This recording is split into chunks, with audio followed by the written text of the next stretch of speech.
Parce que sans ça, ça commence même pas la Torah. Si un homme il n'a pas de midot, ça commence même pas d'étudier la Torah. Si un homme il n'a pas de moussa, il n'a pas de derech eretz, avec son prochain, avec ses parents, avec ses maîtres, avec ses élèves, avec ses amis, avec ses voisins, avec sa femme, avec ses enfants, tout le monde. Alors la Torah commence même pas. Les gens, tu les vois, ils font des chumrot, où ils sont medakdekim, sont makpidim, ils sont pointilleux sur des choses. Non, ça c'est un saut, ça c'est. Et le respect de l'un, le respect de l'autre, il écrase comme si il n'existe pas. Tu vois, les gens, ils connaissent bien halachot Shabbat, ils connaissent bien halachot basar bechalav, kashrut, tout ça. Il y a des halachot ben adam lechavero. Il y a un shulchan aruch sur ça, il y a choshen mishpat. Il y a des halachot de honaa, l'autonishtavito, il y a des halachot de gezel da'at. T'as pas le droit de faire croire à quelqu'un une chose qui est fausse. T'as pas le droit de rentrer dans un magasin et t'intéresser dans un article si t'as pas d'argent pour l'acheter. Pourquoi? Le vendeur il croit que tu vas acheter, mais t'as pas d'argent. Alors c'est gezel da'at. Alors tu sais l'autonishtavito, tu lui as fait du tsar. T'as pas le droit de dire ce que tu veux, à qui tu veux, quand tu veux. Il y a des halachot. Ce que tu as le droit de parler, je parle pas de la shonara. Je parle de la façon dont il faut parler, les phrases qu'il faut dire, les mots qu'il faut employer. Il y a des halachot dans le Shulchan Aruch. Ça passe avant la Torah, ces halachot-là. C'est pour ça que les sages, ils ont instauré que pendant cette période, on étudie Pirkei Avot. Pourquoi? Tu vas recevoir la Torah, alors étudie la Torah pendant cette période. Étudie bien toute la halachot de toute la Torah. Tu as 49 jours pour étudier toute la Torah. C'est la meilleure préparation à la Torah. Non. La meilleure préparation à la Torah, c'est les midot. Et pour ça, ils ont instauré d'étudier pendant cette période Pirkei Avot. Pour travailler ces midot, pour faire attention au kavod avec son prochain. Mais c'est pas que ça, parce que même après l'Ag BaOmer, on étudie encore Pirkei Avot. Donc tu vois que les Pirkei Avot, c'est pas rattaché seulement au décès des élèves de Rabbi Akiva, mais au don de la Torah. Hillel Omer, Al tifrosh atzmecha min hatzibur. Hillel, on commence avec Hillel, tu vois, Hillel. Hillel, c'était Baal Midot. On a raconté déjà dans un des cours l'histoire d'Hillel en long, celui qui voulait énerver Hillel. Jusqu'à où a été sa patience? Ken, béni, ma béni, qu'est-ce que tu veux mon fils? Ken, mon fils, pourquoi les poules elles sont comme ça? Pourquoi ça? C'est patience. Hillel Omer al tifrosh atzmecha min hatzibur, ne te détache pas, ne te sépare pas du public, qui dit Rabbeinu Yonah. Lorsque le public il est affairé à une mitzvah, la communauté, en France, on est là, un tzibour, il y a une mitzvah maintenant que le tzibour entier il est en train de faire. Hu keter chay ha'olamim vekavod lechol memshalto, ki berov am, sheneesafim lekayem mitzvotav adrat melech hu. T'es vrai? Quand il y a plusieurs personnes, ce matin on a parlé de ça encore. Quand il y a plusieurs personnes qui se réunissent pour faire une mitzvah, c'est, il dit, Rabbeinu Yonah, le keter, tu donnes en ça une couronne au roi. Il dit, non, moi je vais faire mitzvah tout seul, tranquille, laisse-moi. Ah, c'est bon, moi j'aime pas le monde, j'aime pas la foule. J'aime pas la foule, j'aime pas assez. T'aimes pas la foule, t'aimes pas le keter d'Hachem. Quand il y a la foule, et il y a du monde, et on dîne tous ensemble pour faire la mitzvah, en ça, il dit Rabbeinu Yonah, tu donnes une couronne au roi. Tu donnes plus de kavod. Pareil pour l'Imoud Torah. Il y en a, ils aiment étudier seuls, dans un Beit Midrash, là. Ils n'aiment pas étudier tous ensemble. C'est midot raot, ça. S'il est arrivé à un niveau de l'imoud tellement haut où il a besoin du silence total, comme Rav Eliashiv, il veut un coin où là-bas il est matmid datsum. Cet homme seul, il vaut à lui seul tout en Israël. À lui seul. Ça va. C'est comme si il y a tout en Israël ensemble dans un Beit Midrash. Mais la majorité du peuple, on n'est pas comme ça.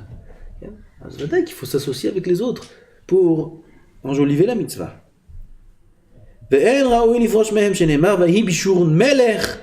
est-ce qu'Akadosh Baruch Hu, il est Melech, Beit Asef, Racheram, Yachat, Shiftei Israël, lorsque le peuple il se rassemble, il se réunit ensemble pour faire des mitzvot. Il dit Rabbeinu Yonah, tu veux dire la phrase, ne te sépare pas du public. Ah ouais, alors le public aussi qui va au cinéma, le public qui joue aux cartes, et le public qui disait, moi j'ai pas envie de me mettre de côté, moi je vais me mettre de côté. Faut pas se séparer du public, Mishnah. Rabbeinu Nazé, Tzibour, l'herbe derrière Tova. Ça c'est un Tzibour qui va dans le droit chemin. Ah, Tzibour, annoté les derra, Aomaze, Mekulkalim. Si t'as un Tzibour, ils sont 1000, 2000, 10 000, tout le monde va. Tout le monde va, sauf toi. Ça chasse le shalom de faire comme le Tzibour.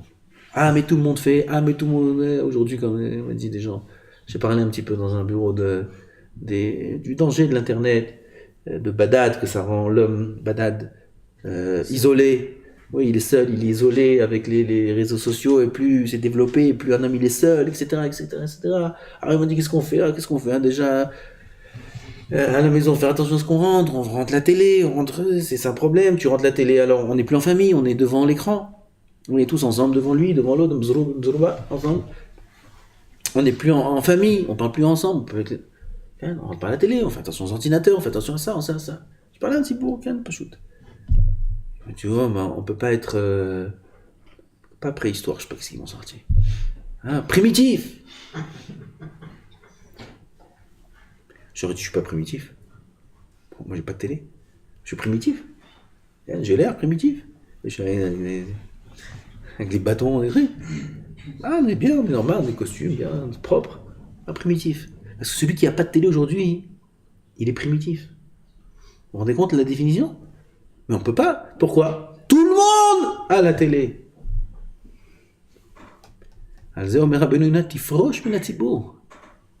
Sors du tout le monde. Ne sois pas tout le monde. Et alors c'est tout le monde? Eh ben toi non. Et alors c'est tout le monde. Et alors si des milliards de personnes sur Terre se trompent, des milliards, c'est vadaï que des milliards se trompent. Déjà t'en as pas mal qui n'ont pas de Torah, qui ne sont pas juifs. Ouais. Et en plus même parmi les juifs, il y en a plein qui se trompent. Ils sont pas dans le chemin de la Torah, dans le chemin simple de la Torah. Regarde les psukim, regarde la paracha. Regarde la paracha, regarde les mitzvot. Fais attention à ça. Hachem te dit, ne m'oublie pas dans tout ce que tu fais, dans chaque instant, dans chaque action, dans chaque truc, dans chaque... Comment ça s'appelle ça, primitif? Ça s'appelle primitif? Mais c'est toi le primitif, là. C'est toi primitif. Barishona, non, comment c'est? On va dire Avodazara, comment on dit dans la Gada? Hein? Batrala, bitrila, mitrila.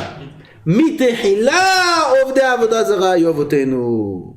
Maintenant, Kadosh Baruch Hu, Baruch Hashem, c'est Mitechila, les anciens, ils faisaient Avodazara. C'est eux les primitifs.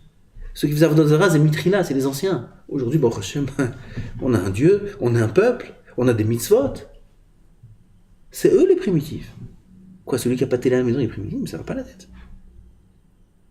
Où on est arrivé? À tel point que tu parles à des juifs et tu peux pas leur dire que la télé à la maison, c'est pas bien. Si tu dis ça, t'es perçu comme quelqu'un de bizarre. Ouais, oui. Mais Kadosh Baruch Hu, il est content que tu mets dans ta maison de Toreva. Tu mets dans ta maison des femmes nues. Où tes enfants, ils voient... même la femme de Mickey, elle est nue. Bah. C'est bien ça. C'est celui qui fait pas ça, il est primitif. Ouais, il va casser. Dans ces choses-là, il faut pas faire cas du Tzibour. Il faut pas faire cas du rov du monde. Le rov du monde, ils font comme ça. Miskeni, Am Israël, on étudie pour eux, on prie pour eux, on ouvre le Echad, on fait des différentes pour eux, tout Am Israël, que je fasse tu vas tout Am Israël, on les juge pas. On les juge pas. Miskeni, ils ont grandi parmi les goïms, mais on juge personne. Badaï, on prie pour qu'ils fassent tchouva. Il faut bien remettre les choses au clair. Mais celui qui a pas de télé à la maison, il est dans l'erreur. Il faut pas exagérer. Celui qui a pas de télé à la maison, il sert Hachem. Il fait attention à ses enfants, il fait attention à sa femme, il fait attention à sa maison. Badaï que dans ces choses-là, il faut pas suivre le tzibour. Quand je suis celui qui a pas de téléphone avec internet, celui qui a un téléphone caché, je te parle chez moi là, c'est malach, mais à Khouz, comme Mashiach, il arrive. Les premiers invités, c'est ceux qui ont un téléphone caché. Les premiers, c'est En li safek, En li shum safek. Les premiers qui sont invités, c'est ceux qui ont un téléphone caché. Dans une génération pareille, avoir un téléphone où pour envoyer un message, t'écris plusieurs fois sur une touche, t'appuies, tac tac tac tac tac tac tac tac tac tac tac tac tac tac. Ok. Aujourd'hui, on parle pour envoyer des messages. Tu parles, ça écrit tout seul. Il a encore son téléphone, tout simple. Ça, c'est encore un téléphone, bon, caché à moitié, il a des messages. Il n'y a pas caché un tampon derrière. Caché, Va'ada Rabanim, Leinanet, Tikshore, bam, tampon. Il n'y a pas d'SMS, il n'y a rien. Tu peux téléphoner. Comme Hasra. C'est combien Hasra? 30 ans. Avant ça, il n'y avait même pas de téléphone. Avant ça, tu veux parler à quelqu'un, tu lui parles. C'est tout, sinon tu ne le vois pas, tu ne peux pas parler. Il n'y avait pas. Le téléphone de la maison. Et à 50 ans, Rav Toufik qui m'a raconté, pour avoir un téléphone à la maison, tu commandais chez Bezek, tu allais, il fallait t'inscrire, remplir un dossier, etc., expliquer pourquoi c'est important que tu aies un téléphone, parce que sinon ils ne te donnent même pas. Et une fois que tu as rempli le dossier, tu as signé, tu as donné les raisons pourquoi tu as besoin d'une ligne téléphonique, il faut attendre 7 ans. Pour avoir une ligne téléphonique à la maison, un fixe. Ça, c'était il y a 50 ans. C'est pas il y a 1000 ans. Je parle pas il y a 1000 ans. Je parle il y a 50 ans. Il y a des gens vivants aujourd'hui qui ont vécu cette époque. Ils sont encore vivants, ils peuvent témoigner. Ils sont pas très vieux. Ils ont vécu cette époque. Ou pour aller téléphoner l'ambulance pour que la femme ait la couche, il y avait une cabine téléphonique où il y avait un voisin dans tout le quartier qui avait un téléphone. C'était Rothschild. C'est tout. Et avant ça, encore avant, un petit peu, il n'y avait pas de téléphone non plus. Il y a combien? 80 ans. Peut-être dans les pays développés, il y en avait. Dans les pays qui étaient moins développés, comme ici, c'est sûr, il n'y en avait pas. Il n'y a pas de téléphone. Il y a 80 ans. Après la mort du Chafetz Chaim, il n'y avait toujours pas de téléphone. Et comment les gens y vivaient? Ils vivaient normalement. Ils parlaient. Il y avait un dialogue. On se parlait. Il n'y avait pas de télé, il n'y avait pas d'électricité, il n'y avait rien. On s'asseyait en famille, on discutait, on rigolait, on parlait. Il y avait un contact. Comment on appelle ces gens-là? Primitifs. On est compte où on est aujourd'hui? Celui qui n'a pas de télé, ils étaient étonnés. Ouais, c'est quoi ce rap là? Qui nous parle? Top. Bon, j'ai enlevé les gants après quand ils m'ont parlé comme ça. J'ai fusillé. Primitif, tu me dis? La parole?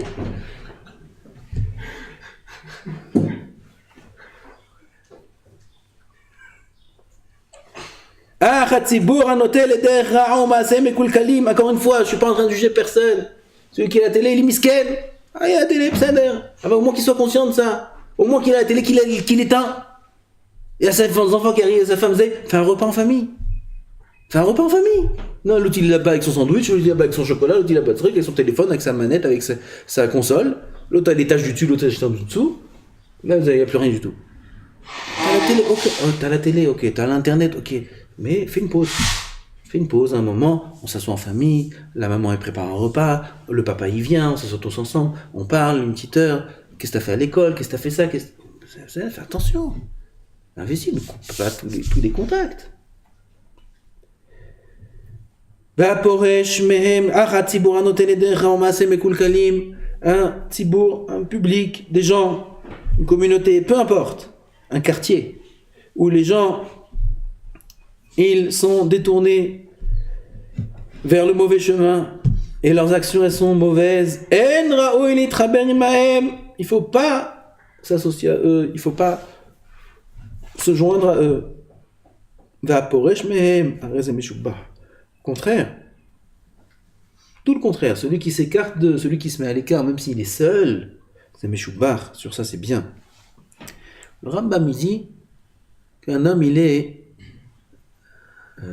comment dire en français? Sociable. Non, influençable par son entourage. Oui, c'est une règle naturelle. La Kadosh Baruch Hu l'a fait dans le monde. Dis-moi qui tu fréquentes, je te dirai qui tu es. Une règle. Un homme, il est influençable par l'entourage dans lequel il se trouve. Si c'est un mauvais entourage, alors il dit le Rambam, c'est pour ça qu'il faut habiter, vivre, fréquenter un bon entourage. Que ce soit au travail, que ce soit, peu importe. Dans le quartier où tu habites, partout. Il faut être bien entouré. Parce qu'on est influencé. J'ai quelqu'un qui m'a dit, quand il était en France, il était choqué de la façon de parler des gens. De quels gens? De la rue? Non, les rabbinim. France. Les rabbins, on va dire. Choqués. Ils disent des gros mots. Les rabbins, ils disent des gros mots. Ouais. Comment il était choqué. Il n'est pas parti en France pendant longtemps. Et on va des avrichim. Il parle un langage qui est de la rue. Il était choqué. Alors, je lui ai répondu, c'est normal, t'as vu où ils habitent?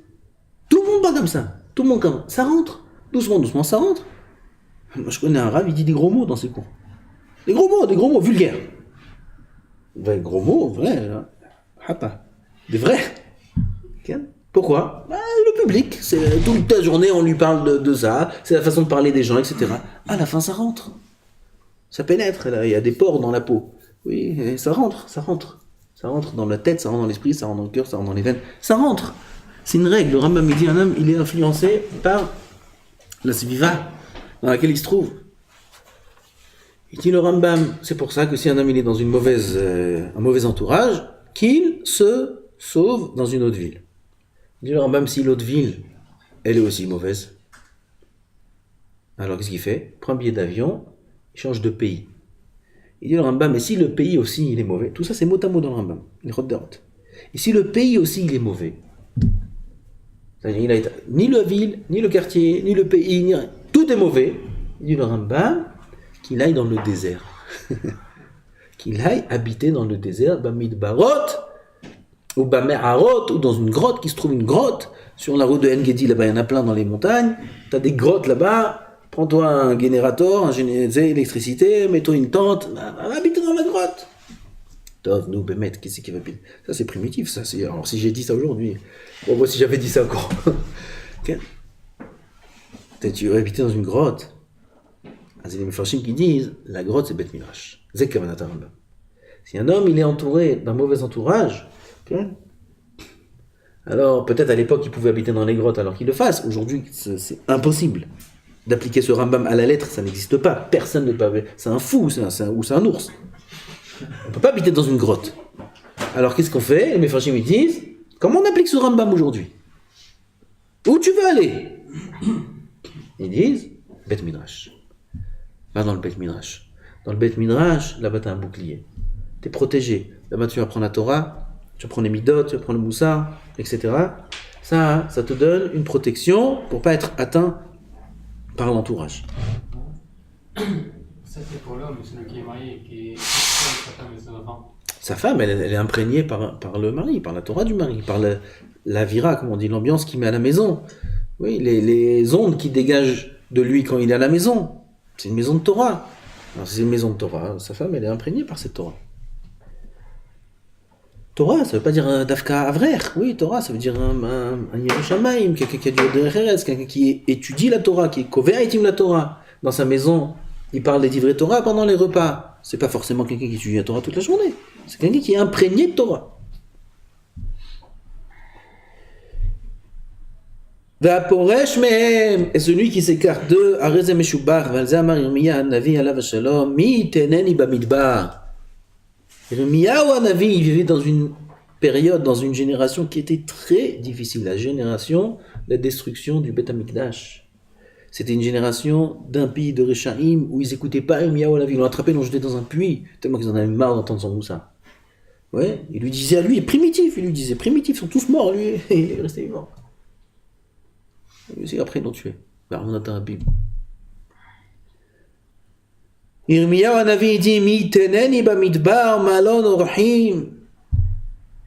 Qui peut me donner dans le désert une habitation, une maison, ve'e'ezva et ami, et que j'abandonne mon peuple, ça reste mon peuple, mais que je l'abandonne, ve'elcham eitam, et que je les quitte. Donc on voit qu'Yirmiyahu, il aspirait à se séparer du peuple, après qu'il a tout fait pour leur faire tchouva. Après qu'il les a avertis des centaines de fois que le Beth Mikdash il va être détruit, et qu'Akadosh Baruch Hu il va déverser sa colère, et qu'il y aura des choses graves, etc. Et que personne ne l'a écouté. Et plus que ça même, ils ont cherché à lui faire du mal. Qu'est-ce qu'il a dit Yirmiyahu Hanavi?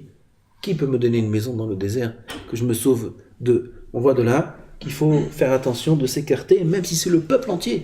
Même si tout le monde est comme ça. Et alors si tout le monde est comme ça? Alors tout le monde n'est pas comme Shulchan Aruch, tout le monde est dans l'erreur. Alors faut faire attention de se préserver. Baruch Adonai l'Olam. Amen ve Amen.